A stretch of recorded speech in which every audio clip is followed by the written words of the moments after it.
Ahem. Hello? Is there anybody in here? Kentara above, I had better be right about this. Hello? I mean you no harm. I apologize for intruding in your home? Well, your lair at the very least. In fact, let's just call it what it is. Your cave. Anyway, I'm only here because I think you'll be interested in what I have to say. If I'm right, you're probably already interested in the fact you can even understand what I'm saying, am I right? Aren't you just the least bit interested in a conversation? Ugh. Oh. Oh my. Sorry. I'm sure I just scared you as much as you scared me. It's just...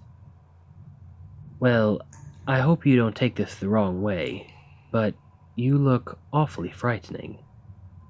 At least to a human like me. You move with surprising stealth for such a large creature. But as to why I'm here, I heard rumors of a large, well, monster. Their words, not mine. Of course, villagers are always spinning yarns of frightful creatures in the woods, but some of the details caught my interest. In particular, I was intrigued when they mentioned that this monster had 2 sets of arms. One large set to walk on its knuckles and a smaller set to handle objects. Which does seem to be true. That, combined with the fact you can understand me. You can understand me, can't you? You're not just waiting to pounce or anything. Ah, good. And that means that you must be an Entrian, correct? Splendid. It's a wonderful stroke of luck that we met. For the both of us. You see, I'm one of the few humans in the world who actually understands what you are. I'm a researcher of ancient civilizations, and your people have been the focus of my studies for years. I'm very curious to know about how you are here, in the modern day. After all, your kind supposedly lived millennia ago.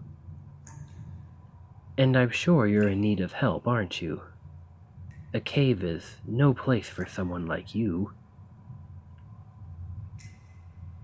In that case, I propose a trade. All you need to do is answer some of my questions.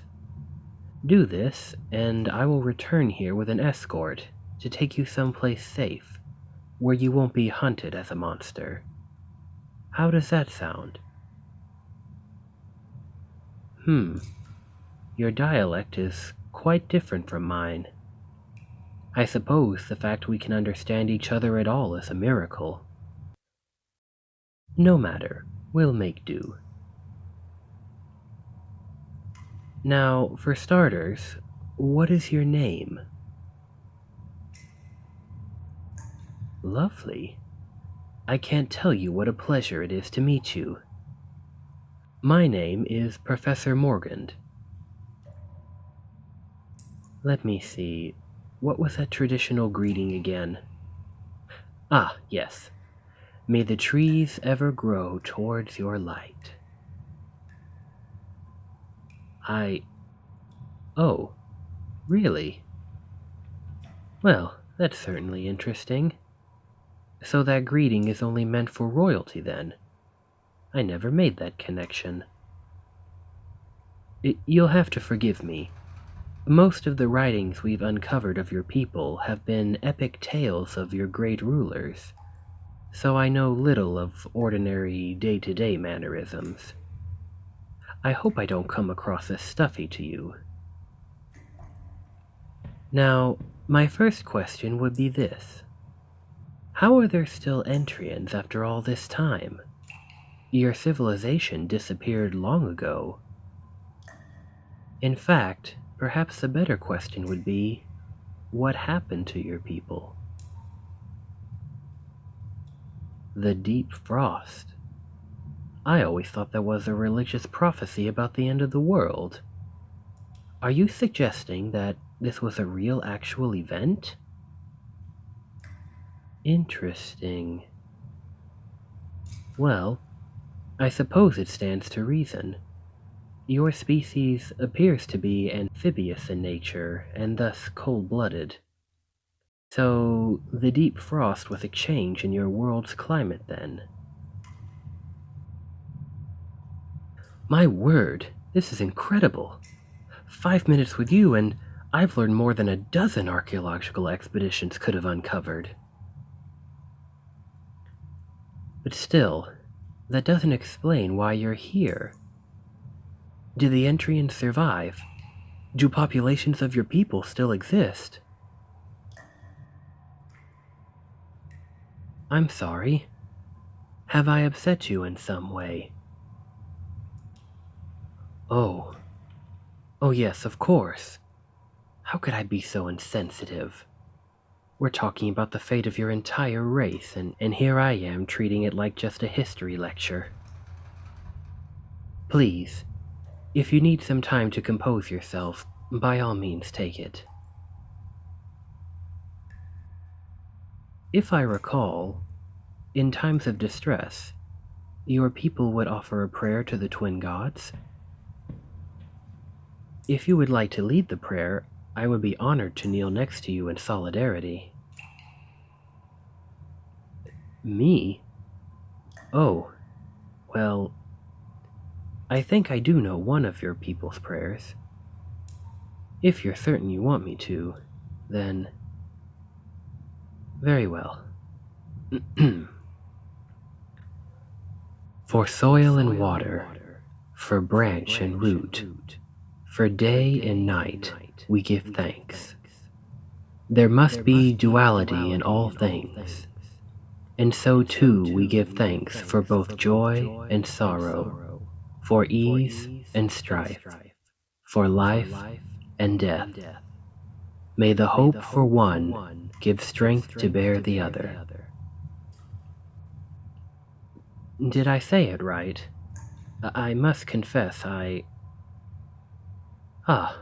well, good. I appreciate you trusting me enough to give me that honor. I never dreamed I would ever offer a traditional Entriant prayer next to one of the Entriants themselves.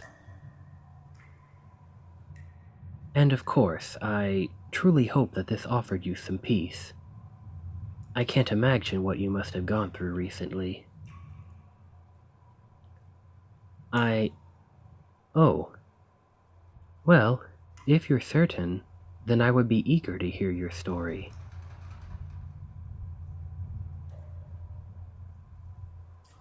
Interesting. That's something I've theorized about, but I never had any proof of. So, your kind tend to hibernate naturally during cold weather anyway. It stands to reason that your people would react to the cooling climate by trying to devise a way to extend your hibernation. Then, did you find a way?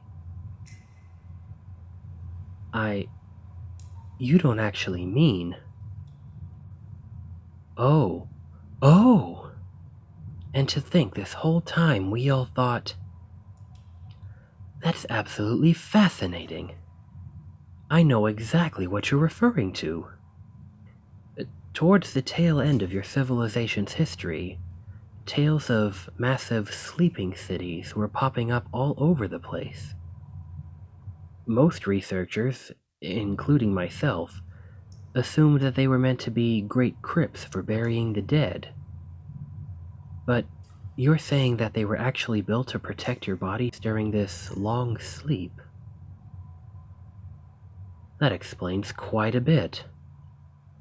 All the things we thought were methods of embalming were actually methods to slow your body's metabolisms even further, and provide extra nutrition. To be honest, it doesn't sound like any living thing could survive for so long. But the fact that you're here must mean that it worked. Your people are clearly every bit as ingenious as I was led to believe. Mostly. What do you... Oh, I see. You were the only one in your sleeping city to make it. That's terrible. Now I'm starting to get a clear picture of the state you're in. You must have gone to sleep expecting to wake up after the world had returned to normal, ready to rebuild your civilization with your family and friends. Instead, you found yourself all alone. And when you set out into the world, a whole new race had taken over, and they all treated you like a monster. How absolutely haunting. I doubt there's anything I could possibly say to console you. Except, perhaps one thing. To my knowledge, no one has ever found one of these sleeping cities. But if my research is correct, there were meant to be many of them, yes? Well, that means that whatever set of circumstances allowed you to survive must have manifested again. Your people numbered in the millions once. Even if only a small percentage managed to stay alive until present day, that would mean hundreds, maybe even thousands of survivors. We just have to find them. Nonsense. Nothing can possibly make me happier. I've spent my whole life trying to learn about the Entrians, and now I have a chance to revive your whole culture. Think of the things we could learn from each other. It's an archaeologist's dream. Well, I think you've answered more than enough of my questions. Which means I have my end of the bargain to uphold. I can't simply walk out of here with you, or else we may be attacked by frightened villagers. But I promise to return very, very soon. In the meantime, I have some of this dried fish. I believe it was a favorite of your kind? Wonderful. Take heart, my new friend. Your people haven't been lost. When I return, the labor to restore your civilization will begin.